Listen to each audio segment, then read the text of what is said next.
მოგესალმებით, ეთერშია გადაცემა ახალი პარადიგმა, მე მისი წამყვანი თენგო ომანიძე გახლავართ. დღევანდელ ეთერში სასაუბროდ მოვიწვიეთ პროფესორი ქალბატონი თამარ კიკნაძე და პოლიტოლოგი, ასევე პარტია სოლიდარობა მშვიდობისთვის პოლიტსაბჭოს წევრი ბატონი ირაკლი უბილავა. მოგესალმებით, მადლობას გიხდით მომხსენებისთვის. ქალბატონ თამარ, რამდენიმე საკითხი მაქვს მონიშნული, რაზეც მინდა დღეს ვისაუბროთ, ძირითადად ეს არის საერთაშორისო ველზე მიმდინარე პროცესები. საქართველოშიც მეტნაკლებად არის საინტერესო ამბები, მაგრამ ბოლო დროს ჩვენი საზოგადოების ყურადღება მაინც მიფხრობილი არის უფრო ჩვენს ირგვლივ მიმდინარე პროცესებზე, მით უფრო რომ ეს ყველაფერი რა თქმა უნდა დიდ გავლენას ახდენს ქართულ პოლიტიკურ კლიმატზეც. მინდა დავიწყოთ საუბარი უკრაინის საკითხით, ხვალ უნდა გაიმართოს საუდის არაბეთში ძალიან მნიშვნელოვანი მოლაპარაკებები. რუსულ მხარის გარდა უკვე უკრაინული მხარეც ესრება მოლაპარაკებებს, უბრალოდ ალბათ საათით მოხდება მათთან შეხვედრა ამერიკული მხარის. ჩასული არის პირადად ვლოდიმერ ზელენსკი, რომელიც ცოტა ხნის წინ ჩავიდა საუდის არაბეთში. რა მოლოდინები შეიძლება გქონდეს ამ მოლაპარაკებებიდან, იმ მოვლენების გათვალისწინებით, რასაც ბოლო პერიოდში ვადევნეთ თვალყური, ყველასგან მოულოდნელად რუსულ-ამერიკული შეთანხმება უფრო რეალისტურად ჩანს და ამაზე საუბრობს მათ შორის ორივე ქვეყნის პრეზიდენტი, ხოლო აი ამერიკულ-უკრაინული მოლაპარაკებები არის პროცესში გართულებული. თუ იყო ეს მოსალოდნელი სცენარი თქვენთვის? Salvem telemaყურებელს, მადლობა მოწვევისთვის.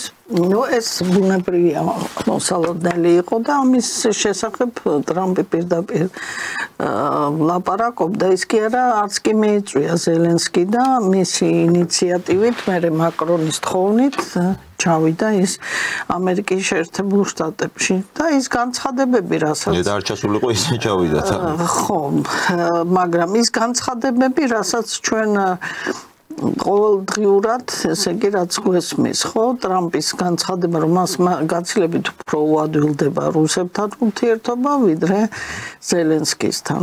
და ის მკაცრი რიტორიკა, რომელიც შეინიშნებოდა აი ამ ვიზიტის დროს და ეს რაღაცა დემონსტრაციული კი კალაშქრება იყო ზელენსკის ფიგურის წინააღმდეგ. ეხლა რას უნდა ველოდეთ ჩვენ? გასაგებია, რომ უკრაინა თვითონ არის ობიექტი და არა სუბიექტი, გარიგება მოხდება რუსებსა და ამერიკელებს შორის. და ზოგადად რა სიტუაციაა იცით დღეს? სახეზე არის მკვეთრი დაპირისპირება დასავლეთის ბანაკში. ახლა ჩვენ მიჩვეულები ვიყავით, რომ როდესაც ლაპარაკი იყო დასავლეთზე, მოიაზრებოდა ერთად ამერიკის შეერთებული შტატები და ევროპა. დღეს არის განხეთქილება ევროპასა და ამერიკას შორის, ამერიკა თავის ინტერესებს იცავს და არაერთხელ ამიღნიშნია მე, რომ აი ჰეგემონური სტაბილურობის თეორიის თანახმად ამერიკას აქვს დაღმავალი ციკლი თავისი ჰეგემონიის, ამიტომ იქცევა ისე ტრამპი ძალიან პრაგმატულად გამომდინარე უშუალოდ ამერიკის ინტერესებიდან. ახლა არავის ყველამ ჩვენ ძალიან კარგად ვიცით, რომ ევროპის ეს საყოველთაო სოციალური კეთილდღეობის ქვეყნები იყო ამერიკის ხარჯზე, ამერიკის მეტად პრეფერენციული სავაჭრო რეჟიმი, ეკონომიკური ურთიერთობები და ეს ქოლგა ნატოს. ხო, მაგრამ ეს ხომ აი მე იცით რა არის ქალბატონ თამარ, მინდა ჩაგეკითხოთ. მათ შორის მასკის განცხადებები არის ხოლმე ყველაზე უფრო ესეთი ეპატაჟური ჩემთვის, ის ძალიან ხისტად ამბობს, რომ მაგალითად საერთო სისულელია ამერიკა რატომ უნდა ზრუნავდეს ევროპის თავდაცვაზე. და იგივე დამოკიდებულებები ვლინდება ამერიკის უმაღლეს თანამდებობის პირებში. სინამდვილეში ხო ამას თავისი მიზეზი აქვს. ის რომ ევროპამ მთლიანად საკუთარი უსაფრთხოება გადააბარა შეერთებულ შტატებს, ეს იყო რაღაც დიდი შეთანხმების, დიდი გარიგების შედეგი ხო თავის დროზე. სამაგიეროდ შტატებმა მიიღო ის, რომ მას თავის დროზე საბჭოთა კავშირის წინააღმდეგ უზარმაზარი პლაცდარმი ჰქონდა ევროპის სახით და მისი გავლენა ამ ასე ვთქვათ სივრცეზე იყო უკიდეგანო და ბოლო დრომდე ასე იყო. ეს ხო იყო ის ბენეფიტი, რასაც იღებდა შტატები მთელი ამ პერიოდის განმავლობაში. ეხლა მას ეს აღარ ჭირდება. აი თქვენ ძალიან კარგად აღნიშნეთ, რომ ეს წინა წესრიგის მოცემულობა იყო. ეს ინსტიტუციები კარგად მუშაობდა წინა მსოფლიო წესრიგის პირობებში და ეხლა ირღვევა ეს ყველაფერი. ამიტომ ჩვენ სახეზე გვაქვს ახალი მოცემულობა, მათ შორის ეს ინსტიტუციები, რომელზეც ჩვენ ვლაპარაკობთ, ის აღარ არის დღეს აქტუალური, არც ნატო, არც ევროკავშირი. ამიტომ ამერიკის შეერთებული შტატები ის კი არა გაეროდან უნდა გამოვიდესო, ხო, ამბობენ. რატო? ესე იგი არ ჭირდებათ ეს, რატო? ეს ყველა ორგანიზაცია დღეს გლობალისტების ინტერესებს ატარებს. ამიტომ ტრამპი გლობალისტების წინააღმდეგ გამოდის და ის ახალ დღის წესრიგს გვთავაზობს და მისი მთავარი სლოგანი არის ის გავხადოთ ამერიკა ისევ დიადი. და ამ სლოგანიდან გამომდინარე ის იქცევა ისე როგორც ამერიკას ესე იგი აწყობს დღეს და ამდენი ძალიან ბევრჯერ ვლაპარაკობ ამას, თუ თეორიები იცი შენ და დასავლელი მეცნიერები ძალიან კარგად ახდენენ ამ თეორიების, ესე იგი, პრაქტიკაში მიმდინარე პროცესების თეორიაში ასახვას მათ კოდიფიცირებას, ხო? რაც დღეს მიმდინარეობს, ის არ არის ხელსაყრელი ამერიკის შეერთებული შტატებისთვის, იმიტომ რომ ამდენმა დანახარჯებმა გამოიწვია ის, რომ დღეს მას დაღმავალი ციკლი აქვს. და რთული ფინანსური მდგომარეობა. ამიტომ ნახეთ, ვინ არის ტრამპი ბიზნესმენი, რომელიც ყველაფერს ითulis და გამომდინარე აქედან ყველაფერს აკეთებს ისე, რაც არის მომგებიანი ამერიკის შეერთებული შტატებისთვის. პრეფერენციები გაუგმა ევროპას, ტარიფები დაუწესა და ნახეთ, ხა ამასაც მე ძალიან ხშირად ვიმეორებდი, რომ იმიტომ კი არა, რომ თქვათ რაღაცა გარკვეული სიმპათია, ანტიპათია. მე ვლაპარაკობ ყოველთვის იმას, რაც არის მოცემულობა. და ყოველთვის ვამბობდი, რომ რუსეთი იმდენად დიდი და მდიდარი ქვეყანაა, მისი ამ სახით ნიველირება არ შეიძლება. ამიტომ ნახეთ როგორ დღის წესრიგია, დღეს ამერიკა და რუსეთი ერთად არიან, გარდა მაგისა ეს არის გეოპოლიტიკური რაღაცა მოცემულობის და ბალანსის ამ იდეოლოგიიდან გამომდინარე ქმედებები. ანუ ლოგიკურია ეს ყველაფერი? ლოგიკურია ყველაფერი და მე ამაზე ძალიან ხშირად ვლაპარაკობდი და დღეს ჩვენ გვაქვს სიტუაცია, რომელიც მოგვაგონებს მეორე მსოფლიო ომის წინ არსებულ სიტუაციას. ისტორიაში ხშირად მეორდება ხოლმე, ხო, ეს მოვლენები და ნახეთ, სტალინმა მაგალითად რის ხარჯზე მამოქაჩა საბჭოთა კავშირი და ეს გენიალური ინდუსტრიალიზაცია, რომელმაც გეომეტრიული პროგრესით მიმდინარეობდა, ინგლիս-ამერიკის წინააღმდეგობებზე ითამაშა მან. და დიდი ხვედრითი წილი საბჭოთა კავშირის ინდუსტრიალიზაციაში იყო ამერიკელების. და ძალიან დიდი რაოდენობით ინჟინერები, მუშახელები, გუვერი, ხო? პრეზიდენტი გუვერი მაგალითად ძალიან კარგად ლაპარაკობდა რუსულად. რატო? იმიტომ რომ მამამისი რუსეთში მუშაობდა და მას მოუხდა რუსეთში ყოფნა და იქ ისწავლა ეს რუსული, ხო და დღესაც ნახეთ როგორ დღის წესრიგია ამერიკა და რუსები ძალიან ახლა კარგ ურთიერთობებში იქნება და ჩვენ თუ ახლო აღმოსავლეთზე ვილაპარაკებთ, თქვენ წარმოიდგინეთ, რომ ამერიკის შეერთებული შტატები რუსეთს თხოვს, რომ იყოს შუამავალი ირანთან მოლაპარაკებებში, ხო? ეს ხო სრულიად უპრეცედენტო რამ არის. ახლა რამდენიმე წლის წინ, წინა თქვათ ხელისუფლების პირობებში ამერიკაში ამაზე ლაპარაკიც საერთოდ წარმოუდგენელი იყო, იმიტომ რომ მსოფლიო პოლიტიკის დღის წესრიგში იყო რა რუსეთის დემონიზება. და ოდნავ თუ რაღაცა სიტყოდი შენ კარგს რუსეთზე, ის კი არა ჩვენი ხელისუფლება აგეთ პრორუსულად შერაცხეს. ესე იგი, თურმე არ უნდა იმოქმედო შენი ეროვნული ინტერესებიდან გამომდინარე, უნდა იმოქმედა მხოლოდ რუსების წინააღმდეგ. სანამ ბატონ ირაკლისთან გადავალ, მინდა რომ უბრალოდ ამ თემაზე ჩაგეკითხოთ, რუსების დემონიზება იყო პოლიტიკა, მთლიანად დასავლური პოლიტიკა, შეგვიძლია ვთქვათ.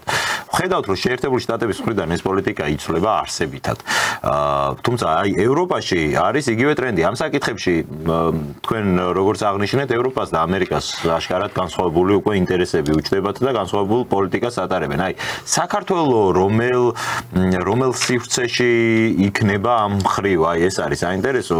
ეს ჩვენ პროდასავლელები გახდებიან ასე ვთქვათ პროამერიკელები უფრო მეტად და ამერიკულ ტრენდზე შეეცდებიან ასე ვთქვათ ამის რეალიზებას თუ დარჩებიან აი ამ ძველი ბრიუსელის ტრენდზე რომელიც ისევ ისეთ ფაშისტურია როგორც იყო უარესის კიდე. მოდით ვთქვათ ის რომ ეს ბრიუსელიც და ევროკავშირიც იმ წინა წესრიგის ინსტიტუცია ხო და ის პოლიტიკური ელიტები რომელიც დღეს ევროპაშია ნუ გარდა იქ ორბანის და ფიცოსი ეს არის იმ ესტაბლიშმენტის წარმომადგენლები ანუ წინა ამერიკული ხელისუფლების ესე იგი თანამოაზრეები ანუ გლობალისტები რომელიც გითხრათ მაინდა-მაინც დიდი პოპულარობით თავის მოსახლეობაში არც ყველა არჩევნებზე დასტურდება. ამიტომ უნდა ჩვენ ველოდოთ იმასაც, რომ ეს პოლიტიკური ელიტა ძნელნელა შეიცვლება და შესაბამისად იქაც ახალი დღის წესრიგი დადგება.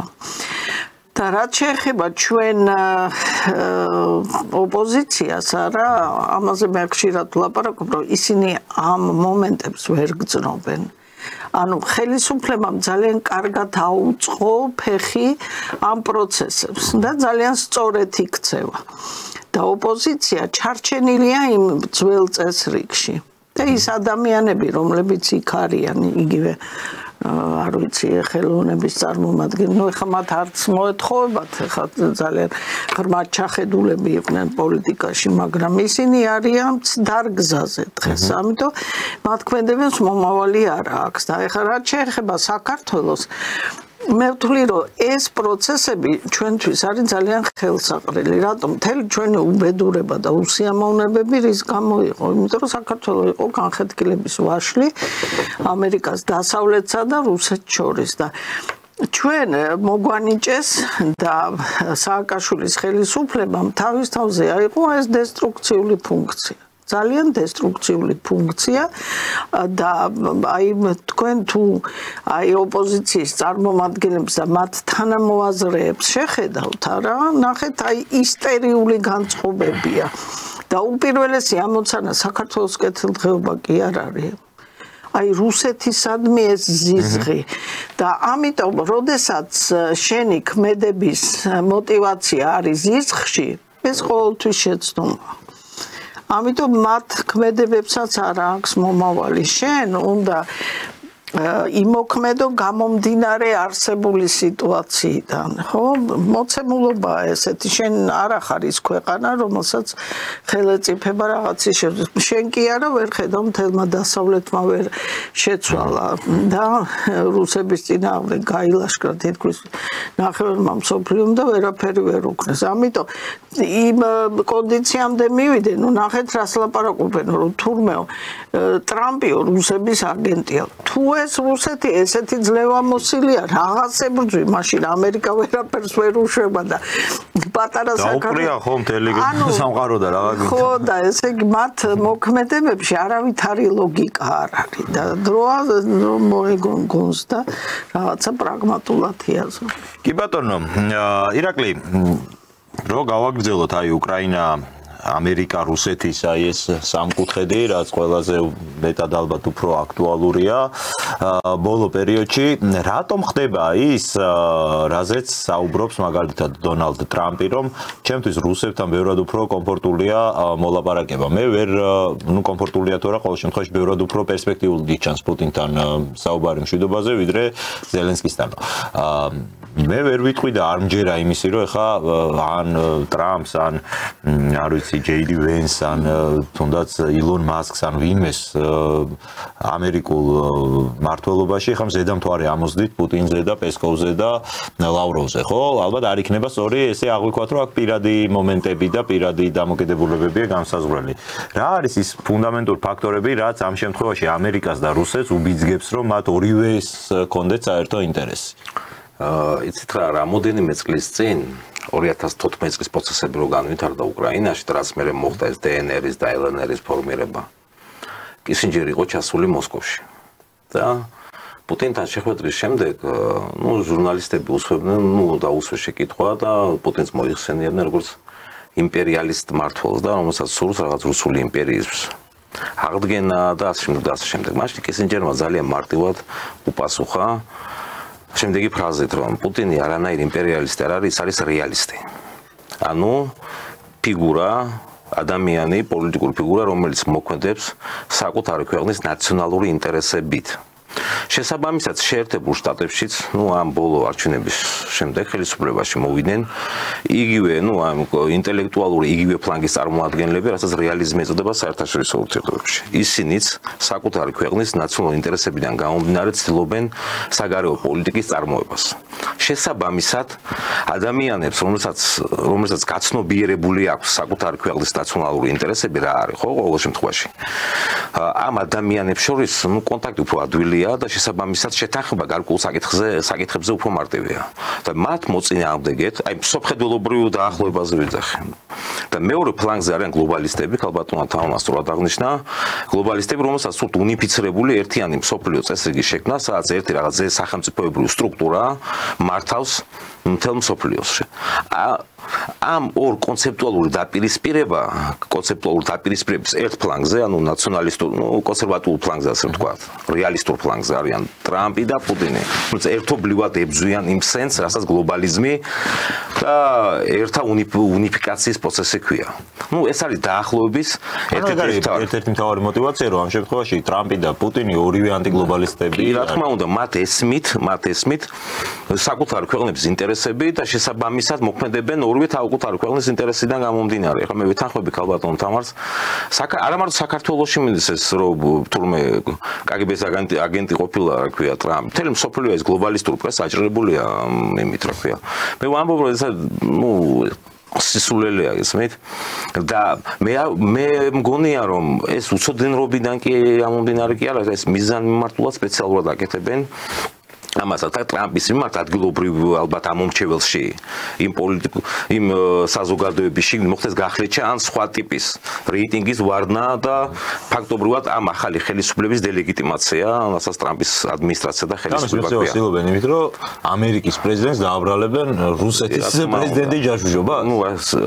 ეს სულელია და მე ვგეთანხმებით ორივეს იმაში თუ ასეთი ძლევამოსილია ეს რუსეთი თავის პრეზიდენტით, რომ ყველა ძლიერ სახელმწიფოში თავის კაცს swamps ხელისუფლებაში, მაშინ მართლა რაღაცე ომებით ამ ქვეყანას, ხო? რუმენეთის პრეზიდენტსაც წარმოგიდგენია, გეორგიევსკოს. ეს ზღაპრებია, ეხლა ჩვენ ორი მეცნიერები ვარ და ჩვენ ამოსავალი წერტილი კონცეპტუალურად მიუდგეთ და რეალობა უთხრათ საზოგადოებას რა ხდება რეალობაში საერთაშორისო სისტემაში.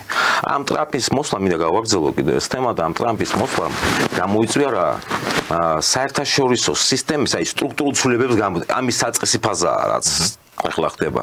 ალბათ თამარ მახსენა რომ 30 წლების რაღაც მეორე მსოფლიო ომის წინანდელი პერიოდი არის და საბჭოთა კავშირის სხვა შორის რომ იშლებოდა 90-იან წლებში დასავლეთის სხვა კონცეფციებს ამუშავებდნენ სხვა კონცეფციებს.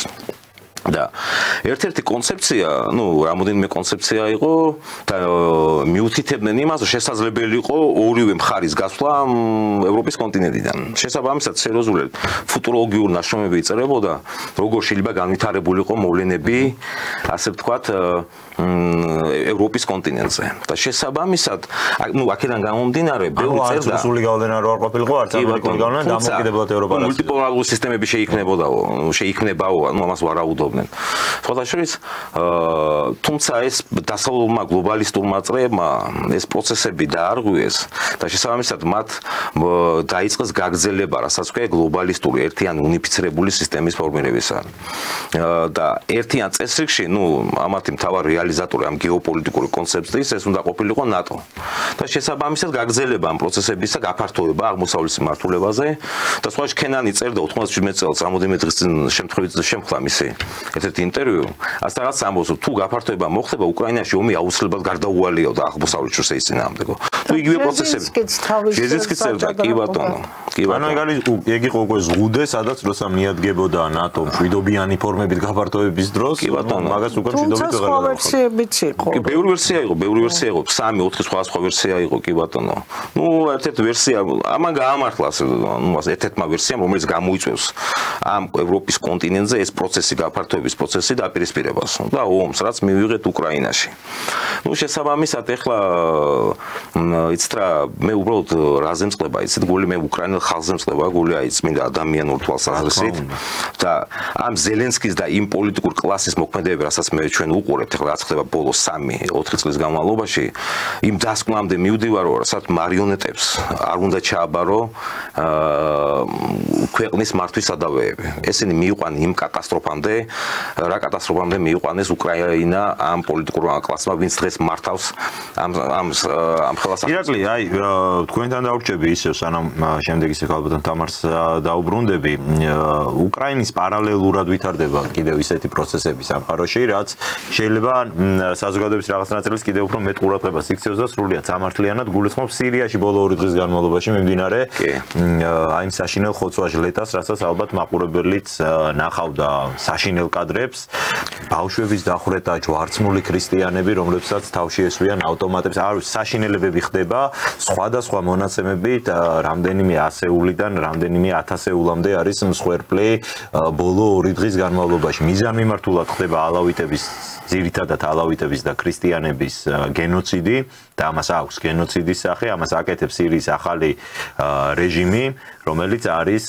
მხარდაჭერილი ნუ შეიძლება არ იყოს სწორი თქვა რომ მხარდაჭერილი დასავლეთის მხრიდან მაგრამ ჩვენ გვახსოვს მასთან ჩასული ბერბოკი და გვახსოვს საფრანგეთის საგარეო საქმეთა მინისტრი მას მოუხსნეს სანქციები ის გამოაცხადეს რაღაც დემოკრატიულ ლიდერად რომელიც ებრძოდა ასადის დიქტატურას და ეხა დღეს სწორედ ისინი აწყობენ გენოციდს ჩვენს თვალწინ და რაც უფრო საზარელია ისინი იღებენ ამ ყველაფერს შემდეგ ტელეფონებით თვითონვე ავრცელებენ თელ მსოფლიოში არ ვიცი აი რა აქვს ამ რა საფუძველი შეიძლება ამას კონდეს რომ ესეთი სიმხეცე ადამიანმა გააკეთო სხვათა შორის არის აქ კიდევ ერთი აქცენტი რაზეც ალბათ ჩვენც უნდა დავფიქრდეთ რომ ვენაში მოეწყო დღეს იქ ადგილობრივ უпроსორეთ ვენაში სირიელი ლტოლვილების დიდი დემონსტრაცია რომლებიც გამოვიდნენ და პირდაპირ ზეიმი ჰქონდათ გამართული იმ ყველაფრის გამო რაც ხდება ეხა ევროპის შუაგულში მართავენ ზეიმს იმ ბარბაროსობის გამო რაც ხდება ახლო აღმოსავლეთში და არ ვიცი აი ამ საკითხზე ალბათ საინტერესო იქნება ვისაუბროთ ვიმჯელოთ მე სხვას შორის გვინდა რომ მოვამზადოთ მე ბევრად უფრო კონკრეტულად ამ თემაზე გადაცემა და საინტერესო სტუმრებიც გვეყოლება შესაბამისი მიმართულების ექსპერტები რომლებთან ერთადაც ალბათ კიდევ უფრო სიღრმისეულად მიმოვიხილავთ თან როცა უფრო დიდი სურათი კიდევ უფრო ნათლად გამოჩნდება მაგრამ აი დღევანდელი მონაცემებით რა შეგვიძლია ვთქვათ რა როლი აქვს მართლაც ამ პროცესში დასავლეთს და როგორ შეიძლება აქ განვითარდეს მოვლენები ყოველდღიურად სულ უფრო და უფრო იზრდება მსხვერპლი. კი ბატონო, მე შევეცდები ახსნა ჩემ მოსაზრება გაგიზიაროთ. რა ხდება სირიაში და ზოგადად ამ საერთაშორისო სისტემის აი სტრუქტურული ცვლილების პროცესში ესეც სირია ახლო აღმოსავლეთის ზოგადად რეგიონი ამ დიდი საერთაშორისო სისტემის ნაწილია. თქვენ ბრძანეთ რომ ამ ბარბაროსობას ხარს უჭერს ევროპაო და უფრო მეცაც გეტყვით 17 მაისს ევროკომისიამ ახალ გამოცხარი პრეზიდენტი ყოფილი ტერორისტი ბჭყალებში ჯულანი ქვია ხო მიიწვია ბრიუსელში რაც შეეხება ახლა სირიის პრობლემას. ნუ ზოგადად ეს ახლო აღმოსავლეთის სახელმწიფოები, როგორც აფრიკაში ხდებოდა, ხოლმე ფორმირება ამ სახელმწიფოების ხდებოდა წმინდა სახაზავების მეშვეობით ხაზავდნენ ამ ემებს, სადაც ექცეოდა სხვადასხვა ეთნიკური ჯგუფის კონფესიის წარმომადგენლები დიდი სახელმწიფოს, ნუ ამა თუ იმ სახელმწიფოს პარლამენტში. აი მაგალითად სირიას თუ ავიღებთ, სირია 3, 2 რელიგიური ჯგუფი, ნუ სხვა რელიგიურ ჯგუფებზეა და ერთი ეთნიკურად ქურთები. ნუ ქრისტიანების არიან დრუზები და სხვა ეთნიკური თუ კონფესიური წარმომადგენლები, თუმცა ძირითადად არიან სუნიტები, რომლებიც უმრავლესობა არამეელებიც, კი ბატონო. თუმცა ეს შიდა კონფლიქტებს იწვევდა ხოლმე ყოველთვის. მაგრამ მე დიდი მოთამაშეები ყოველთვის ცდილობდნენ, ნუ ვის გავლენის ქვეშ ექცეოდა, ნუ ეს სახელმწიფო ის გარეთ ზე სახელმწიფო ცდილობდა ამ სიტუაციის დასტაბილურებას. ეხლა ჩემ მოსაზრებას გქონდა რა მოხდა სირიაში, ვიცით კონფლიქტი ეხლა არ დავიწყებ ჩვენ გაშლას აქ, რომ სუნიტებსა, ამერიკელების გლობალისტების მიერ ხარდაჭერილ სუნიტებსა და რუსების მიერ ხარდაჭერილ რუსეთ-ირანული ალიანსის მიერ ხარდაჭერილ ალავიტებს შორის მიმდიოდა სერიოზული დაპირისპირება. ალავიტები ეს არის შიიტური ერთ-ერთი მიმდინარეობა, კი ბატონო. ბოლოს ნახეთ ამ უკრაინის კრიზისი რაც ხდება ეხლა უკრაინაში და როდის მოხდა, ამ სუნიტების უკან, ამ სირიელის სუნიტების უკან და მას მესმის ამ თურქეთს თავისი სტრატეგიული ინტერესები აქვს, მათ ეშინიათ სირიის დაშლის და სირიის დაშლიდეგად ქურთული სახელმწიფოს ფორმირებისა, რამაც შეიძლება დეზინტეგრაციული პროცესები გამოიწვიოს თვითონ თურქეთის ტერიტორიაზე, ვინაიდან თურქეთსაც სერიოზული პრობლემა აღმოსავლეთით სირიის, ასე ვთქვათ, მოსაზღვრეთ სერიოზული ქურთული პრობლემა გააჩნია. შესაბამისად, მათ რუსეთს რო არ ეცალა და თქვენ დაუკვირდით როდის ხდება ეს ყველაფერი, როცა ტრამპი მოვიდა ხელისუფლებაში და ამის მერე განვითარდა პროცესები, ამხობენ რუსეთის მიერ ხარდაჭერილ ასადს და რუსეთს არსალია უკრაინით არის დაკავებული. ამ სიტუაციით სარგებლობს და შესაბამისად მაშინ მახსოვს მე ტრამპის სერიოზული განცხადება. ეს თურქების გაკეთებულია, ჩვენ ამაში არ ვერეოდით. თურქების გაკეთებულია და შესაბამისად მთლიანი პასუხისმგებლობა ერდოგანზეა. ერდოგანის პოლიტიკა რა იყო ასადის, ასე ვთქვათ, თურქეთის კი არა, რუსეთის როლი შესუსტება ახლო აღმოსავლეთში, ჩვენ ვიცით რომ იქ ტარტუსა და ლატაკიაში ხმეიმში აქვთ ორი ბაზა რუსებს. და ამ ბაზიდან სავარაუდოდ განდევნა ახლო აღმოსავლეთიდან მთლიანად რუსეთის განდევნა. თუმცა გარკვეული პირობები ჯერ კიდევ არსებობენ ეს ბაზები, ხო? შესაბამისად მაგ ბაზებს აფარებენ თავს როგორც. კი, რა თქმა უნდა. თურქეთის პოზიცია ჩვენ ვიცით. ქურთების პირველი ეს ქურთებს არ შექმნა სახელმწიფო ამის ხელშეშლა და მეორე დიდი ძველი ასე ვთქვათ იმპერიის აღდგენა, თუნდაც დიდი თურანის იდეა და ასე შემდეგ. ეს ბევრ სახელმწიფო შლის და ერთიან დიდ თურქულ იმპერიის მთელი ეს ახლო აღმოსავლეთი იყო დრო რომ სწორედ ოსმალეთის იმპერიის შემადგენლობაში შედიოდა. შესაბამისად, ეხლა ეს სუნიტების მოსვლამ ხელისუფლებაში ძალიან სერიოზული პრობლემები გამოიწვია როგორც ჩანს შიგნით საზოგადოებაში ამ ალავიტურ ნაწილში და შესაბამისად ძირითადად ცხოვრება ხდება იმ რეგიონებში, სადაც კომპაქტურად ალავიტები ცხოვრობენ, ხო? და ეს არის რეგიონი ორი პროვინცია, ქალაქები ტარტუს, ლატაკია, რომელიც პროვინცია იგივე სახელი აქვს პროვინციებსაც და სადაც რუსული ბაზებია. შესაბამისად დღეს როგორც ჩანს, ამერიკელებმა და რუსებმა მოიწვიეს უშიშროების საბჭოს ხდომა, თუმცა მე არ ვიცი ჯერ შედეგები ჯერ არც ყოფილა თორმე როგორც. ჯერჯერობით მე მგონი არ არის. შესაბამისად ეს ვიცით ახლა რა ხოცვაჟლეტა, რა ამბები დატრიალდა და როგორ უსწორდებოდნენ მშვიდობიან მოქალაქეებსაც. შესაბამისად რუსეთს ახლა არსალია, თუმცა უკრაინის კონფლიქტის დასრულების შემდეგ მე ვარაუდობ, რომ ძალიან სერიოზული გეოპოლიტიკური ცვლილებები მოხდება ახლო აღმოსავლეთში. ეგwari ეპიცენტრი გადმოიწევს. რა თქმა უნდა, სამხრეთისკენ გადმოიწევს, ეს არის სამხრეთ კავკასია, ახლო აღმოსავლეთის რეგიონი, ეს მიჯაჭვული რეგიონები ერთმანეთთან. და ცენტრი გადმოიწევს აქეთ. ვინაიდან რუსეთს დასჭირდება ხმელთაშუა ზღვაზე თავისი ბაზების დატოვება და ის ყველანაირ მეთოდებს გამოიყენებს, მე დარწმუნებული ვარ და ერთ-ერთი მეთოდი სავარაუდოდ იქნება ამ პროვინციაში მცხოვრები მოსახლეობის, ორი პროვინცია. მათი, ისედაც აბუნტებულები არიან ისინი, თუმცა მათი მხარდაჭერით გარკვეული პოლიტიკური სუბიექტების ფორმირება, მათთან იურიდიული ხელშეკრულების გაფორმება, საერთაშორისო სამართლებრივი ხელშეკრულების გაფორმებით და ამ ბაზების დატოვებაზე. ჩვენ ვიცით დღეს თურქეთმა შეიყვანა თავისი შეიარაღებული ძალები იმაში, რა ქვია. ეს არის ერთი დიდი გეოპოლიტიკური უბრალოდ საერთაშორისო სისტემაში მინარცულებების უკრაინასთან დაკავშირებული კომპლექსური საკითხი და რატომ? ამ კონფლიქტმა, ამ უკრაინა-სირიის კონფლიქტმა დაგვანახა, რომ ფაქტობრივად საერთაშორისო სისტემაში, მსოფლიო პოლიტიკაში, ხო? სახელმწიფოთაშორისო სისტემაში იქნება გარკვეულწილად ორი ბლოკი. ბლოკი ერთი რუსულ-ამერიკულ ბლოკს მე ამას ვერ დავარქმევდი, უბრალოდ ცალკეული დიდი სახელმწიფოები, ყველაზე მძლავრები, სამხედრო თვალსაზრისით და უპირისპირდებიან ერთი ჩინეთის მიმართულებას, შეერთებული შტატები, დღესაც კიდე რაღაც ვკითხულობდი, რომ გარკვეული სანქციები კი არა, მის ტარიფების გამომდინარეობს. ჩინეთმაც რაღაც სოფლის მეურნეობის პროდუქციაზე ტარიფები გაუზარდა შეერთებულ შტატებს და მეორე ერთი, ასე თქვა, ასეთი დიადა რუსულ-ამერიკულ ჩინური დაპირისპირება და მეორე ევროპულ-რუსული დაპირისპირება და სხვათა შორის თურქეთის პოზიცია არის ძალიან საინტერესო ამაში, რომელიც გარკვეულწილად კი რაღაც ბაირახტებს რაღაცეებს კი უგზავნიდა უკრაინას და ეხმარებოდა რაღაც ფორმით, თუმცა ნეიტრალიტეტს მაინც ცდილობდა შეინარჩუნებინა. დღეს კი რამოდენიმე დღის წინ ერდოგანმა განაცხადა, რომ ევროპას გადაიარაღის პროცესში ჩვენ დავეხმარებით. როგორც ჩანს, თვითონ მაკრონის განცხადებიდან გამომდინარე, ევროპაც არ არის მზად და ეს ჩვენ ვიცით, ახლა გქონდა თქვენ პირველ ბლოკში საუბარი მასთან დაკავშირებით, რომ ევროპაზე კოლგა გადააფარა უსაფრთხოების კოლგა ამერიკის შეერთებული შტატების ამ კოლგის ქვეშ იყვნენ მოქცეული ევროპელები და შესაბამისად მთლიანი ის რესურსები, რაც სამხედრო პროცესების, სამხედრო განვითარებისთვის, სამხედრო ინდუსტრიის ტექნოლოგიების შენარჩუნებისთვისაც აუცილებელი იყო, ის გადამისამართებული იქნა გარკვეულ სოციალურ პაკეტების ფორმირებაზე და მას გამოიწვია სოციალურ კეთილდღეობის სახელმწიფოების ფორმირება, კი ბატონო. ეხლა როგორც ვიცით 800 მილიარდი ევროზეა საუბარი, რომელიც ამ თანხებს გადაამისამართებენ და სავარაუდოდ ალბათ სხვადასხვა ტიპის სოციალურ პაკეტებს მოაჭრიან ამას, ხო? აბა საიდან უნდა მოიტანონ ეს? იქ შეიძლება სერიოზული პრობლემებიც შეიძლება შეგნის შედგეს, სოციალური აფეთქებები, ხა მე არ ამბობდა არ ვარ იმის მომხრე კი არა, იმ აზრის მომხრე, რომ იქ სოციალისტურ რაღაც რევოლუციები მოხდება და მთელი ამბები, თუმცა სერიოზული პრობლემები თუნდაც ევროპაშიც იქნება. თუმცა მე ვთვლი, რომ ევროპელებს აქვთ შანსი პერსპექტივაში ყოველ შემთხვევაში შექმნან მძლავრი, უფრო სწორედ რო გითხრათ, დღესაც როგორც ჩანს, ხო, ევროპა არის გლობალური პოლიტიკის ობიექტი ვიდრე სუბიექტი.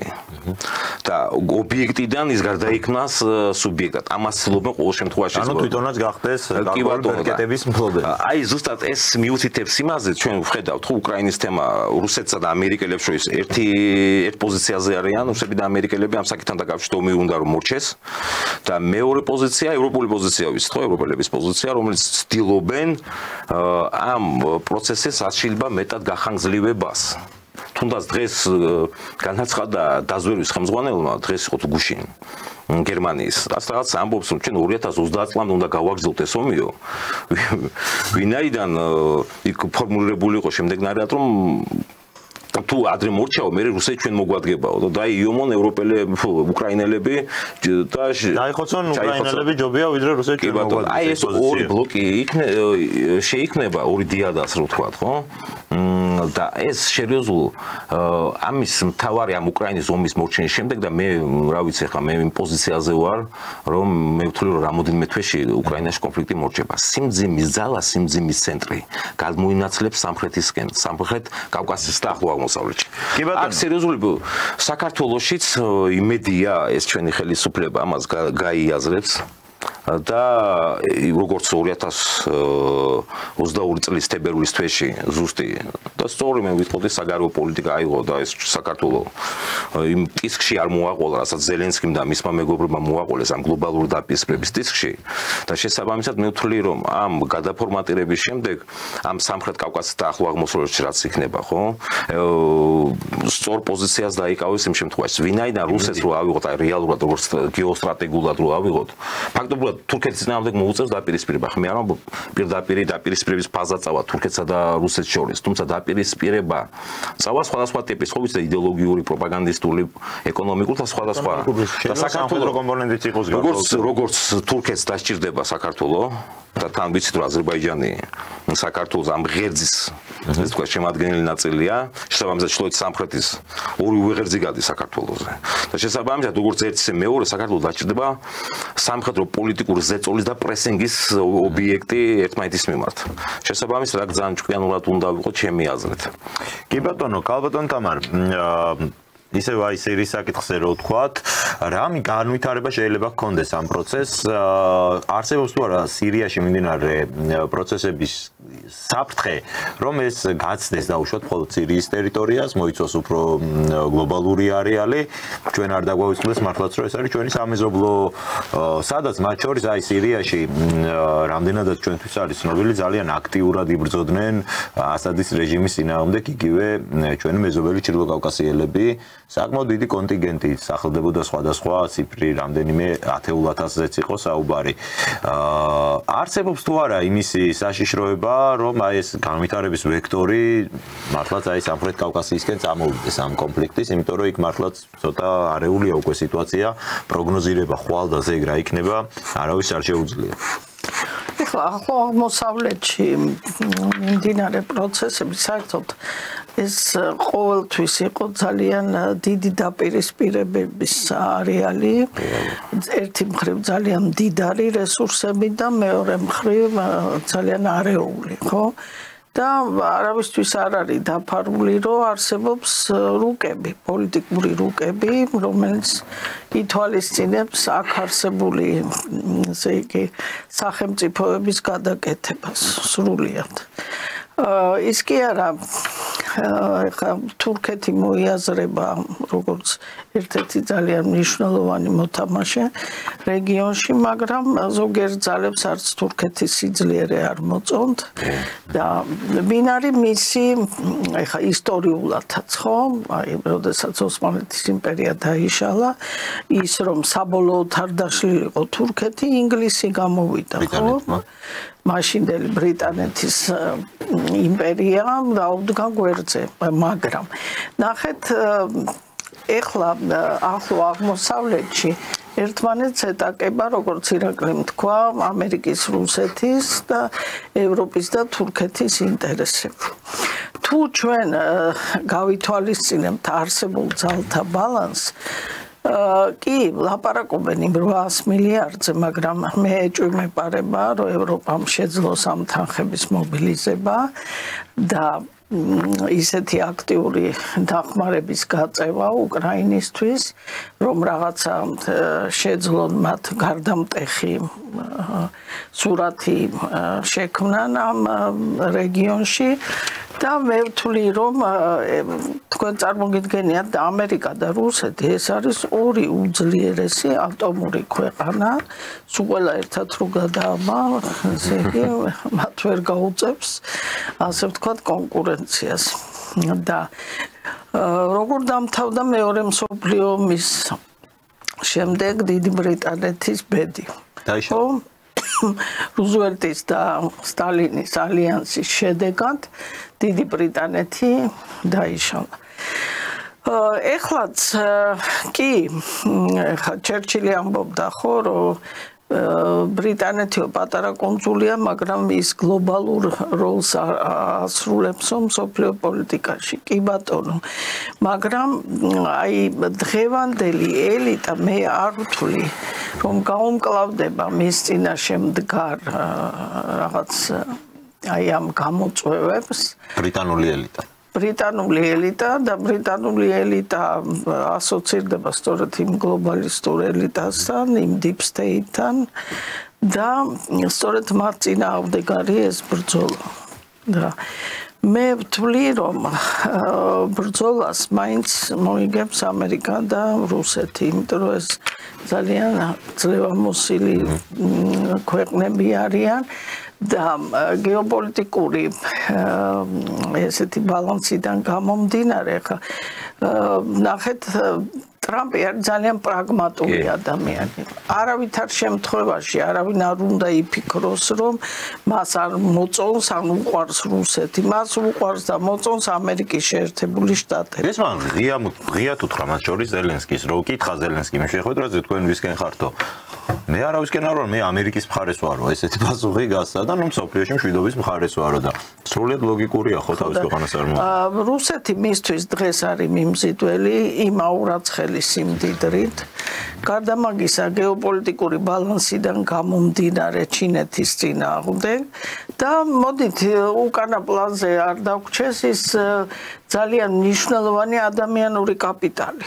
ხო, რუსეთი ძალიან მდიდარია აი ამ twin მოვლენებით, რითაც არ არის მდიდარი ამერიკის შეერთებული შტატები. ერთი პერიოდი ესეთი ის იყო, ხო, გამოთქვა, რა არის ამერიკული უნივერსიტეტი. ეს არის ჩინელი სტუდენტები, რომლებსაც ასწავლიან რუსი ან ებრაელი პროფესორები. ხოჭორის აი მასიურად ახმა პირიქით სხვანაირად არის, რომ ინტელექტუალური ცენტრი ეს არის ამერიკის შეერთებული ამერიკა არის. არა, ისინი ყიდულობენ. ეხლა ამერიკის განათლება არ არის ისეთი დონის, თქვათ, რეიტინგებში არის შექმნილი, რომ ამერიკული ჰარვარდი, თქვათ, ბრიტანული ოქსფორდი და ასე შემდეგ და იგივე ნობელის პრემიის ლაურეატების მიხედვით კი, მაგრამ ერთი არის SPR და მეორე არის რა არის სინამდვილეში და ეხლა მე ძალიან კარგად ვიცი რუსეთის მონაცემები, იმიტომ რომ მეც და ირაკლისაც გამოცდილება გვაქვს ამისა. არა, ეს რეიტინგებზე მინდა ვთქვა. რეიტინგები როცა დგება, ისე აქვთ აგებული ამ ანგლოსაქსონურ რამემაც ქვია. ისე აქვთ აგებული, რომ გინდა თუ არ გინდა, რუსები იქნებიან პირველ, მეორე და მეხუთე. მაგაც საარჩევნო სისტემები ვით არის რუმინეთის არ იყოს, გინდა თუ არ გინდა, უნდა წააგო. ხო, მაგრამ აი შენ რო ჩადიხარ რუსული დიპლომით, აი MGU, თქვა MGIMO და ასე შემდეგ, ეს პატივისცემა იგრძნობა ამერიკელებს. ანუ ისინი აფასებენ იცი. ისინი პატივისცემენ აი ამ განათლებას. ამიტომ აი ეს მომენტიც არ არის გასაშვები თვალთახედვიდან, ხო? და დადგა ეს დრო, ამაზე სხვათა შორის თვითონ ამერიკელი ექსპერტები ძალიან ბევრს წერდნენ და აი ის ვითარება, ვთქვათ, რაც შეიქმნა.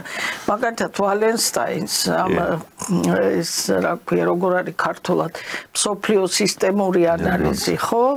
იცით როგორ აქვს დაწერილი, აი გეგონება ეს ადამიანი აი იჯდა ეხლა და რაც ხდება იმას წერდა. იგივე ეს LGBT-ები, უმცირესობები, ყველაფერი აქვს აღწერილი, როგორ ვითარდება მოვლენები. და იგივე ის რომ ამერიკა და მე მაგალითად არასოდეს ეჭვი არ მეპარებოდა, მაგრამ ყოველთვის მომქონდა ჯორჯ ფრიდმანის სიტყვები, ხო, იმ თავის სამტომელში რომ დაწერა, რომ ეს არის კანონზომიერება გეოპოლიტიკური მოვლენების განვითარების, რომ რუსები და ამერიკელები ერთმანეთს შეეკრებიან. რაც კარგია ჩვენთვის. იმიტომ რომ ჩვენ გვექნება რაც ამოსუნთქვის საშუალება. მე მოვისმენე აი პირიქით თეორია, რომ ეგ არის ჩვენთვის ყველაზე მეტად უარესი, აი ამაზე რომ ვთქვათ პოზიცია, ანუ და ეს თეორია იყო ასე დასაბუთებული, რომ მანამ სანამ ამერიკელებს და რუსებს ერთმანეთთან ექნება დაპირისპირება, მათ ექნება ჩვენ გვექნება იმის შესაძლებლობა, რომ აი ვივაჭროთ როგორც ერთ მეორე მხარეს და თუ ერთმანეთთან დაალაგდებიან, მაშინ საქართველოს როგორც საერთოდ სუბიექტი კარგავს ყოველგვარ ფუნქციას. აქ არის იცით რა, ყველაზე ცუდი ხო, ჩინელების ის ანდაზა, რომ გარდაქმნების პერიოდში ცხოვრეო, ხო, ეს მართლაც საშინელებაა, როდესაც არ არის ჩამოყალიბებული მსოფლიო შეუძლებელია დაგეგმო წინასწარ. და შენ აი ახლა ნახეთ საქართველოშიც ახლა რატო იმას არ ელაპარაკება ამას, მე ყოველთვის იმას ვამბობ. ჯერ ვის უნდა ელაპარაკო და როგორ რა პროცესებიდან გამომდინარე არ იცი. ამიტომ ჯერ უნდა დაელოდო როგორ განვითარდება მოვლენა. მე ყოველთვის იმას ვამბობდი, რომ იგივე თურქეთთან მიმართებაში, ხო? არც ამერიკის შეერთებული შტატები და არც რუსეთი მის ამ მოძრაობებს არ დატოვებს უპასუხოდ. მეც მაგას დარწმუნებული ვარ. ჩვენ გარკვეული ინტერესი გვაქვს. კი, დემარკირებული და დელიმიტირებული არის ეს საზღვრები, მაგრამ ჩვენი ეხა ცოტა შორს ხო უნდა გაიხედო, არა? ამიტომ შენ კარგ ურთიერთობებში უნდა იყო რუსეთთან. რომ რაღაცა პერსპექტივა გაგიჩნდეს იმ შენი ტერიტორიების დაბრუნების. როგორც მინიმუმ იმის შენარჩუნების მაინც ეხა მე არ მინდა რომ რაღაცა თან ღია ეთერში რაღაცა ისეთ პროგნოზები რომ გამოითქმება ხოლმე ხშირ შემთხვევაში სამართლიანად მე ხდება გაგიწყოს ობიექტი, მაგრამ ეხა ჩვენ ხო ვადევნებთ თვალყურს აი ირაკლი თქვენთან მექნება ეს კითხვა პრინციპში აი ბოლო რამდენიმე ათეული წელია თურქეთი ძალიან აქტიურ ეკონომიკურ ინტერვენციას იგივე აჭარის რეგიონში. უზარმაზარი ფულია იქ ჩადებული თურქული ფული. რა თქმა უნდა. კი ბატონო და დავიჯერო ეხა რა ვიცი ეს თურქეთი ასეთი თარმით უმეტეს დიდი და ბრძენი სახელმწიფო ესე არიგებს ასე თქვა. მოდით არ უნდა გეწყინოს. რა თქმა უნდა, მას თავის ინტერესებს აქვს, როგორც დღესაც აქვს და ის თავის ინტერესებს იცავს. მოდით ერთ რაღაცას ვიტყვი რომ გვახსოვდეს რა და ერთ რაღაცას დავიმახსოვროთ რომ საზღვრების სახელმწიფოთა საზღვრების სტატიკურ მდგომარეობაში რაც არ ყოფილა. ეს ყოველთვის იცვლება, მუდმივად იცვლება და ამ ცვლილებების ხელშემწყობი ფაქტორი არის ძალთა ბალანსის ცვლილება ან მოკავშირეების ცვლილება და ასე შემდეგ. აი დღეს რაც ახლო აღმოსავლეთში მიდის, როდესაც პირდაპირ ვართ ამ რეგიონზე მიმოლები, ეს გამოიწვევს ახალ ძალთა ბალანსის ცვლილებას, ახალის ფორმირებას და ახალი პოლიტიკური კონფიგურაციის შექმნას, რაც ბევრ სახელმწიფოთა საზღვრების შეიცვლება. ახლა მე წინა იმაში ვთქვი, რომ რუსეთი იძულებული იქნება, ეს არის ორ რეგიონის, მე დარწმუნებული ვარ, რატო არ ვიცი, რომ შეაჩირო ეს პროცესი, ეს ხალხი უნდა დაიცვა რა, ახლა რომლებიც აფარებენ ამ რუსულ სამხედრო ბაზას რომელიც იქ ხوار იქნებიან არასოულ. შესაბამისად გარკვეული რეგიონი, გარკვეული ბუფერული ზონა უნდა შექმნა და ეს ბუფერია ის ლატაკი და ტარტუს ეს ორი პროვინცია.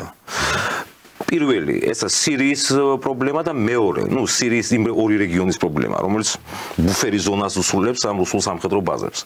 მე რატომაც არ ვიცი, რატო არ დარწმუნებული, ეს კლასიკა, რომ ამ რაღაც პოლიტიკურ სუბიექტების ფორმირება, შემდგომ ხელშეკრულების დადება და ბაზების, ასე დღეს მოდაში ესვა გაправება, ორი ბაზის, რუსული ბაზების დატოვება. ეს პირველი, მეორე. რუსები გამოვიდნენ ეს ბაზები. არა, ჯერჯერობით არიან კიდე. ეს ერთი, მეორე. ერთი კოსმოსური რაღაც. კი, რაღაც შეამცირეს. ეხა აფარებენ თავს აი ამ გენოციდის გადარჩენილები ერთადერთი ბაზა სხვა შორის ეს თქვა ძალიან არ მოეწონებათ ეს ჩვენს პროდასავლელებს, მაგრამ აი რუსულმა ბაზამ გაუღო იქ ხალხს. კარი და უბრალოდ აფარებენ თავს რომ გადარჩენენ აი მხეცობას, რასაც კი ბატონო.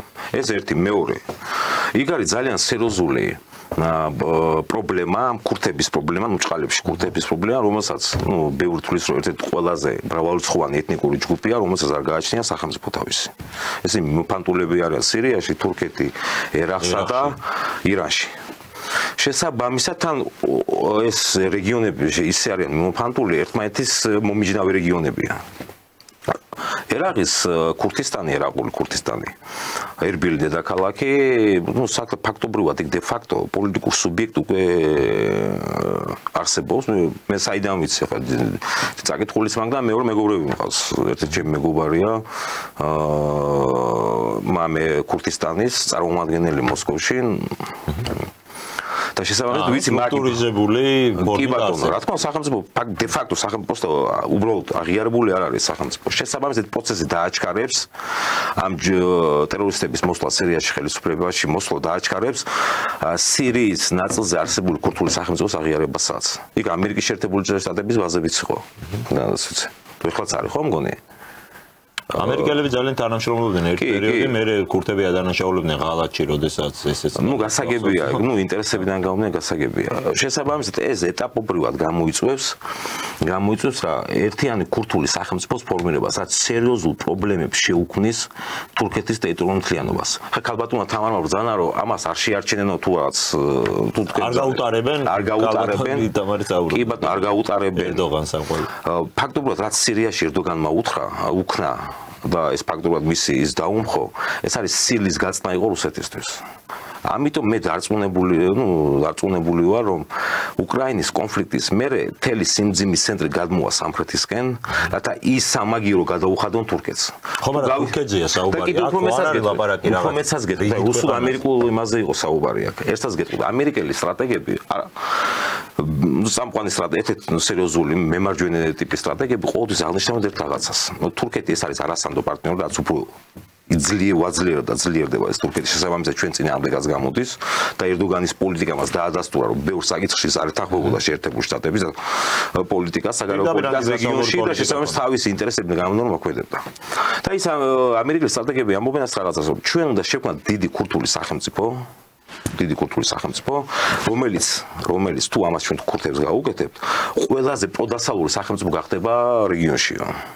ეგ მორიგის იგი მგონია სახელმწიფო შექმნას მე ცოტა ნახოთ დაუკვირდით, იმიტომ ამის ნიშნები არსებობს. ირაკლი იცი რა მაინტერესებს? მე სხვა რამეს თურქეთთან დაკავშირებით მინდა რომ ჩაგეკითხო და პრინციპში ქალბატონი თამარისთვისაც იქნება ეს კითხვა. თურქეთზე როცა საუბრობთ, ეს ხო არ არის რაღაც რიგით ქვეყანაზე ლაპარაკი. გასაგებია, დასავლეთს აქვს ინტერესი, რომ თურქეთი უნდა იყოს მისი მარიონეტი სახელმწიფო და ასე შემდეგ. ბევრის მიმართ შეიძლება ეს ინტერესი კონდეს, მაგრამ თურქეთი არის ქვეყანა, რომელიც ბოლო 1000 წლის მანძილზე მაქხელა იმპერია ვის ჰქონდა, ხო? აი, უზარმაზარი იმპერია თან ყველაზე უფრო მნიშვნელოვან ადგილზე, სამყაროს ყველაზე უფრო მნიშვნელოვანი ქალაქი კონსტანტინოპოლი, მათი დედაქალაქი. ულამაზესი და სტრატეგიულად. ხო, თურქეთს რო კონდეს რაღაც ისიმისი პრეტენზია და ინტერესი, რომ არა, სწორედ მე უნდა ვიყო ამ რეგიონში მთავარი ძალა, მე ამაში გასაკვირს არაფერს არ ვხედავ. მაგრამ თუ შესწევს ახლა დღეს მას იმისი ძალა, რასაც აკეთებს, ალბათ ეს არის ყველაზე მნიშვნელოვანი. აი ხა ისტორიიდანაც ვიცით, რომ თურქების უკან ყოველთვის ევროპული ძალები იდგნენ, რომელიც აპირისპირებდნენ რუსეთს და შესაბამისად მინდოდა დაპირისპირება და ნუ ხა ისტორიულ იმაში ჭრილს შერნულ გადავალ და დაახლოებით იგივე სცენარის გამეორებას ვხედავ. თუმცა ცოტა შებრუნებული მიმართულებით დღეს თურქეთის სამხედრო პოლიტიკურ თვალსაზრისით უფრო ძლიერია ვიდრე ეს ევროპული ქვეყნები, რომელსაც ადრე ისტორია მეორე არმია ნატოს და ერთ-ერთი ყველაზე ბრძოლის უნარიანი. ამიტომ მე პროცესს პირდაპირ დაპირისპირებას რუსულ-თურქულ ან ამ დაგვარს ამ ეტაპზე გამოვრიცხავ და იმიტომ უფრო აქცენტს ვაკეთებ იმაზე, რომ გარკვეული სეპარატისტული პროცესებს შეუწყონ ხელი და ერთ-ერთი მთავარი ამისი, თქვათ, ხელშემწყობი ფაქტორი არის ქურთული სახელმწიფოს ფორმირება. და მე, რა ვიცი, ამ კუთხით უყურებ ამ თემაზე, ნახოთ ხა მომავალი გვიჩვენებს. თუმცა რუსეთისთვისაც, თუნდაც თურქეთისთვისაც საქართველოს ერთმანეთის მიმართ, შესაკავებლად ბლოკირებისთვის, ხო, დავუშვათ რუსეთისთვის საქართველოს გამოდის პირველ რიგში, რომ ჩრდილოეთიდან სამხედრო პოლიტიკურ პრესინგი მოახდინოს თურქეთზე და მეორე გახლიჩოს ის დამაკავშირებელი რგოლი, დავუშვათ ჯერ ჩრდილო კავკასიასთან და მეორე აზერბაიჯან-თურქული ალიანსი, რაც ფაქტობრივად ფორმირდა ამ ბოლო პერიოდის განმავლობაში. ამიტომ ვამბობ, რომ უკრაინის მერე აქცენტები გეოპოლიტიკურ ლოგიკამ კარნახოს რომ აქცენტები ძირითადად გადმოვა სამხრეთ კავკასია ახლო აღმოსავლეთისკენ. გასაგებია, კაპიტან თამარ, მინდა რომ ცოტა გადაცემის ბოლოსკენ საქართველოში მიმდინარე პროცესი. ეს დავამატებ, ეს ძალიან მნიშვნელოვანია. კი ბატონო, თურქეთის არმია არის მეორე ნატოში, მაგრამ ჩვენ არ უნდა დაგვავიწყდეს, რომ თურქეთში არის ძალიან მძიმე ეკონომიკური და ფინანსური მდგომარეობა, ინფლაცია 70-100%-ად, რაც იმის პირობას იძლევა, რომ მარტივად არ განვითარდება. და მე რა ვხედავ, ვიცით, შემთხვევითი არ არის ახლა ტრამპის დაინტერესება ირანით. და სტრატეგიულ პარტნიორად შეიძლება დასავლეთის თურქეთის მაგივრად მოიაზრონ ირანი, რომელიც არის უმდიდრესი ქვეყანა და ამ ატომური იარაღზე უარის თქმის საპასუხოდ ირანს თუ გაუხსნეს და მოუხსნეს ის სანქციები, არა, ის ძალიან მის გაძლიერებას გამოიწვევს. ან შეიძლება ჩვენ ვიხილოთ დასავლეთის ანტიგლობალისტური ძალების და ირანის კავშირი. იმიტომ რომ გარკვეულ წილად ირანი იქნება რეგიონში სტაბილურობის შენარჩუნების ძალიან მნიშვნელოვანი მოთამაშე და ისე ვითარდება, ხა შემთხვევითი ხო არ არის, რომ ტრამპი რუსეთს თხოვს, რომ იყოს შუამავალი ირანთან მოლაპარაკებებში. ამიტომ ჩვენ არ უნდა ესე იგი გამოვრიცხოთ რეგიონში ძალთა ბალანსის ცვლილება. ეს არის გასათვალისწინებელი და ძალიან საინტერესო პროცესი. ძალიან საინტერესო პროცესი იქნება. შორის ამ ახლა დაგვავიზდა ჩვენ ისრაელსაც დაგვავიზდა. ამ რუსულ-ამერიკული ალიანსს ამ სირიასთან მიმართებაში შეუერთდა ისრაელის პოზიციაც იგივეა, იმისამა გააფრთხილა და ისრაელ-ირანის ურთიერთობების დარეგულირებაც, ხო, ეს ძალიან მნიშვნელოვანია და ეხლა ტრამპი ევანგელისტია, რომელიც მესამე ტაძრის აშენების გაცილებით უფრო მეტი მსურველია ვიდრე თვითონ სიონისტები. ამიტომ მე სხვა შორის არ ვიცნობ ესე კარგად ეს ევანგელისტი, ესე კი მას ჯერა ყველაფერს. კი, და აი მაგალითად მაიკლ პენსიც ევანგელისტი იყო და ეს კიდე ეს ამ საკრალურ მომენტებს პოლიტიკაში ძალიან დიდი დატვირთვა აქვს და ეს მომენტებიც უნდა იქნას აუცილებლად გათვალისწინებული. სხვა შორის არის ხოლმე რომ აი არჯერად და რა მაშიახის იდეა ჩვენ ჯერ არ მნიშვნელობა აქვს ვინც აკეთებს პოლიტიკას იმას თუ ჯერა და ის ამრწმენით აკეთებს ესე იგი ეს არის ფაქტორი რა თქმა უნდა ხო? კი მათ შორის ამ პოლიტიკაში 21 საუკუნის ფაქტორი ვამბობ რომ ისეთ ვთქვათ პრაგმატულ თეორეტიკოს როგორც მაკიაველი იყო და ის სავანაროლანს რეჟიმის გამო მას ძალიან უარყოფითი დამოკიდებულება ჰქონდა რელიგიის მიმართ, მაგრამ ისიც კი აღიარებდა, რომ შეიძლება ყველაფერი ძალიან კარგად გააკეთო, მაგრამ თუ ღმერთი არ არის 50%-ს ის ღმერთს აძლევდა, ხო? არასაქმე არ იქნება.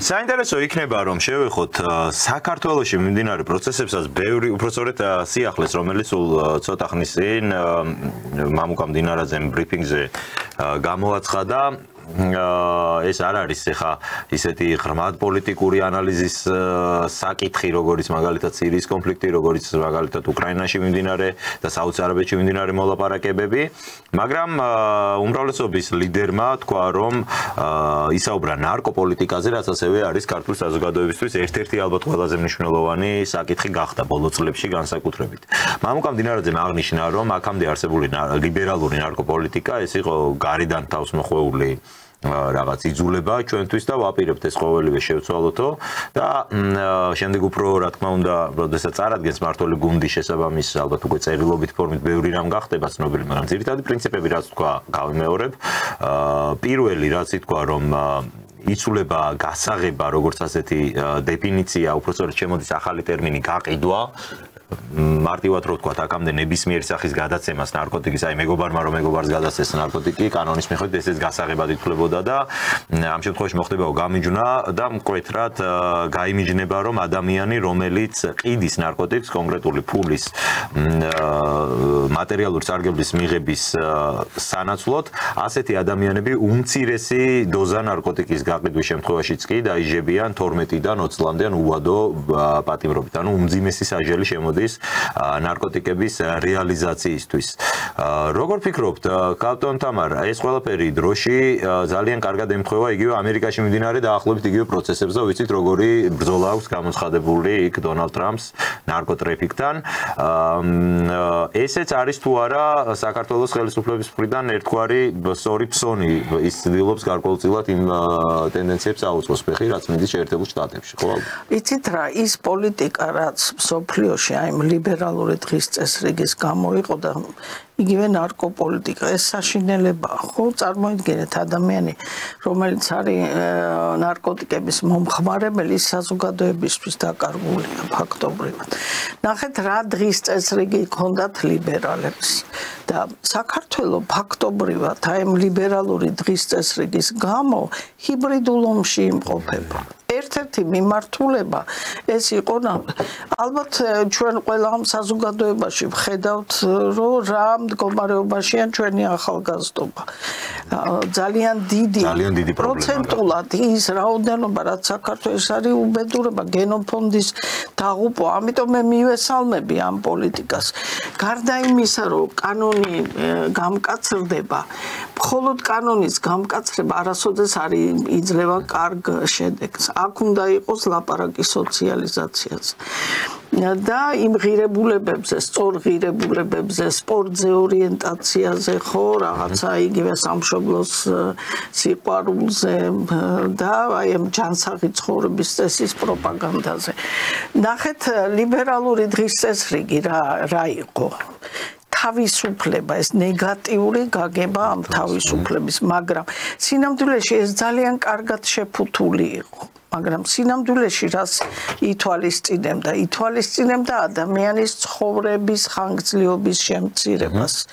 იმიტომ რომ ეხლა მე ერთი სტუდენტი მყავდა და 19 წლის ასაკში სულიად შემთხვევით რაღაც სხვები ღონისძიებაზე წავიდნენ და ამ გოგონას დამაინტერესა უბრალოდ რა არის მისი აი ცხოვრების კრედო, რა ღირებულებები აქვს და მე აღმოვაჩინე, რომ 19 წლის ასაკში მას იმდენი ეს უარყოფითი გამოცდილება ჰქონდა დაწყებული ნარკოტიკებიდან, სექსიდან, ეს ტატუებიდან, დაიწყო ტატუებიდან ეს ეკი საშინელი და მკითხე, რომ აი რატო გაქვს მეთქი რატო არის ესეთი შენთვის თავისუფლების გამოხატვა, ესე იგი, ნახეთ როგორ მიდის პროპაგანდირება, თავისუფლება, ეუბნებიან ეს თავისუფლება მაინდა-მაინც ნარკოტიკებს რატო გულისხმობს და მაინდა-მაინც აღუდგახსნილ ცხოვრებას, აი, ეს არის ნეგატიური დღის წესი. თავისუფალი თუ ხარ, კარგი რამე გააკეთე, ეგეც ხო შეგიძლია თავისუფლად. თავისუფლება არის ნეგატიური, პოზიტიური, ხო? პოზიტიური ეს არის, როდესაც ცენზურა გაქვს შენ კანონის სახით,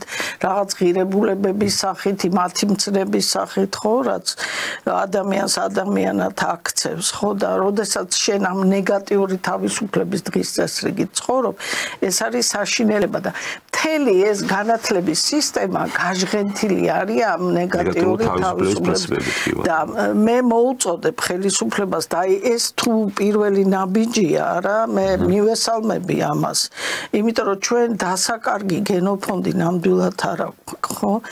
და აი ეს მთელი კომპლექსი უნდა შეიქმნას ამ ღირებულებების და აი ამ სულისკვეთებით ახალგაზრდების აღზრდის, რომ ისინი ჩვენ არ ჩავაბათ ამ ჰიბრიდულ ომში და გადავარჩინოთ, გამოვიყვანოთ რაღაცნაირად და დაუბრუნოთ საზოგადოებას. ამიტომ მე ძალიან პოზიტიურად, მაგრამ ისე მოუწოდებ, რომ ამ კანონის გამკაცრებასთან ერთად სხვა ღონისძიებაც იქნას დაგეგმილი ამ მიმართ. ირაკლი, თქვენთანაც მექნება ამ საკითხზე შეკითხვა, ნუ თქვენ პარტიის პოზიცია ჯერ ისედაც ცხადი და გასაგებია, რომ დიდი ხანია ითხოვდით ზოგადად აი ამ მიმართულებით ცვლილებებს. მე უბრალოდ რა მინდა გკითხოთ. ნარკოპოლიტიკის გამკაცრება განსაკუთრებით რეალიზატორებთან მიმართებაში ეს ერთია, მაგრამ მეორე ის ფაქტი, რომ სოფლიოში საერთოდ ნარკომანია, ლუდომანია, ანუ თამაშზე დამოკიდებულება ეს არის გავრცელებული როგორც წესი ყველაზე უფრო ღატაკ ქვეყნებში, ყველაზე უფრო ღარიბი ქვეყნები, ყველაზე უფრო მეტად იტანჯებიან ასეთი ტიპის პრობლემებით. ანუ ჩვენ გვინდა თუ არ გვინდა ესეთი ტიპის საკითხები პირდაპირ კავშირში არის სოციალურ გარემოსთან, ხო? ქვეყნის სოციალურ გარემოსთან დაკავშირებული. აი ამ კონტექსტში მინდა გკითხოთ, რომ რამდენად საკმარისია მხოლოდ დაუშვათ სადამჟელო ღონისძიებების გატარება, მხოლოდ გამკაცრება კანონმდებლობის, მაგრამ თუ არ მოხდება თუ ყველაფერი იგივე დარჩება, ეს პრობლემას მოაგვარებს? რა თქმა უნდა, ვერ მოაგვარებს ეს პრობლემას. ალბათ უნდა თამარ ძალიან კარგად ახსნა. რა პრობლემის წინაშე იდგა ზოგადად ეს გარედან თავს მოხვეული ეს ნეგატიური თავისუფლება, როგორც ამბობენ და თავისუფლებაგან სვაბოდაოთ, ხო? მათი მთავარი ამოსავალი წერტილი მიზანი ამ ადამიანების განათლების სისტემის წარმომადგენელი ალბათონი თამარი და იცის და მეც ვიცი ახლა რა ხდება განათლების სისტემაში, განსაკუთრებით სოციალურ მესრეებში როგორ ხდება აღზრდა ღირებულებების დანერგვა. შესაძლოა მათი ამოსავალი წერტილი იყო საქართველოში მცხოვრები ადამიანების, ერის, ქართული ერის წარმომადგენლების მაქსიმალურ შეგნების ინდივიდუალიზაცია ამ ადამიანებისა. და შესაბამისად ისინი ამ თავისუფლებით, ამ ნეგატიური ტიპის თავისუფლებით ცდილობდნენ თავიანთი ინდივიდის ცალკე გარიყვას ამ საერთო ღირებულებათა პრინციპებიდან, რომელსაც რომელთა თამაშის წესაც ექვემდებარებოდა ზოგადად ნაცია, ამ შემთხვევაში ქართველი ერი. ეს იყო მთავარი ამოცანა ამ ადამიანებისა. და შესაბამისად ახლა ამ ხელისუფლებამ არა მარტო ამ მიმართულებით, არამედ სხვა მიმართულებითაც დაიწყო მუშაობა გამკაცრება. კანონის გამკაცრებას არც ვეთყოდი მე ერთი ლიბერალურ წესრიგიდან ეტაპობრივად გადასვლას ცდილობს ამ კანონების, ამ ნორმების კოდიფიკაციით, ცდილობს კონსერვატიულ წესრიგზე, თუმცა სოციალურ წესრიგზე. თუმცა როგორ გამოვა მე არ ვიცი და მე თქვენ გეთანხმებით იმაში, რომ ეს სოციალურ ფაქტორებიც გარკვეულ გავლენას, სოციალ-ეკონომიკურ ფაქტორებიც გავლენას ახდენა ასეთ ტიპის სეგმენტებზე. შესაბამისად ახლა რა უნდა აქ ინდუსტრიალიზაციას ისინი ვერ მოახდენენ ხალხურ დაასაქმონ. და ალბათ მე ვეთანხმები ალბათ თამარს სწორი ღირებულებების, სპორტით და სხვა ტიპის ამ იმით ღონისძიებებში მონაწილეობის მიღებით სწორი პროპაგანდით მოწყვიტონ ეს ახალგაზრდობა ამ მავნეს სენს თუ რაც არის ამ ნარკოტიკებს. ეს მთავარი თორე ახლა ეკონომიკურ თვალსაზრისით ან სოციალურ საუნდა დაასაკონ მე არ ვიცი. იცი რა არის პოლიტიკური ცვლილებები თუ იქნება საქართველოს თუ იქნება რაღაცა დიდის შემადგენელი ნაწილი, მას ეკონომიკის განვითარების საშუალება პერსპექტივა გაუჩნდება ადამიანს. გაუჩნდება აუცილებლად. ეხლა, როდესაც შენ ევროკავშირში გინდოდა შესვლა, არა, ეს არ იყო შენი სივრცე, იმიტომ რომ კი ვითომ შენ პრეფერენციები დაგიწესეს იქ, მაგრამ ისინი ძალიან პრაგმატული ხალხია. ის რაც შენ იმას, რასაც შენ აწარმოებს, ის არ ჭირდება ევროკავშირს, ხო? ამიტომ ბუნებრივია, უნდა პერეორიენტაცია მოხდეს იქ, სადაც შენ პროდუქციას საჭიროება შენ პროდუქციას და რაღაც შენ ნიშას ნახავ და სწორი საგარეო ვექტორის გამონახვით არა დასაქმების პრობლემაც გამოინახება, რომ როგორ უნდა გადაიჭრას, იმიტომ რომ შენ ჩაკეტილი ხარ და იხარშები საკუთარ წვენში და ეხლა სწორი ორიენტაცია მოხდეს. დიდი მახოში თუ ამ დიდ სივრცეში აღმოჩნდებით, შესაძლოა, გასაგების ბაზარი როცა ექნება ინდუსტრიალიზაციაც მოახერხოთ, თუმცა რაღაც ამ მეტალზე ჯერ ეჭვმეპარება ასეთ თემებზე საუბრებს. თუმცა ეს რა თქმა უნდა მაგრამ ყველა პოლიტიკური პრობლემა დღეს მსოფლიოში გადაიჭრება გამომდინარე ეკონომიკურიდან. იგივე ამერიკა, რუსეთის, იგივე ევროპასთან მიმართებაში. ეკონომიკური ინტერესებია იგივე საზღვრებიც კი ამის მიხედვით გადანაწილდება. დიდი მადლობა. მადლობას გადაგიხდით გადაცემაში სტუმრობისთვის, ძალიან საინტერესო საუბრისთვის და ძალიან ღრმა ანალიზისთვის, რაც შესთავაზეთ ჩვენს მაყურებელს, ქალბატონი თამარ კიკნაძე და ბატონი ირაკლი უბილავა იყვნენ ჩვენი გადაცემის სტუმრები, დაგემშვიდობებით და მადლობას გადაგიხდით. მაყურებელსაც დიდი მადლობა ყურადღებისთვის. 4 შაბათში ხვდებით ერთმანეთს, ძალიან საინტერესო თემით, ასე რომ მომავალ შეხვედრამდე კარგად წანდებოდეთ.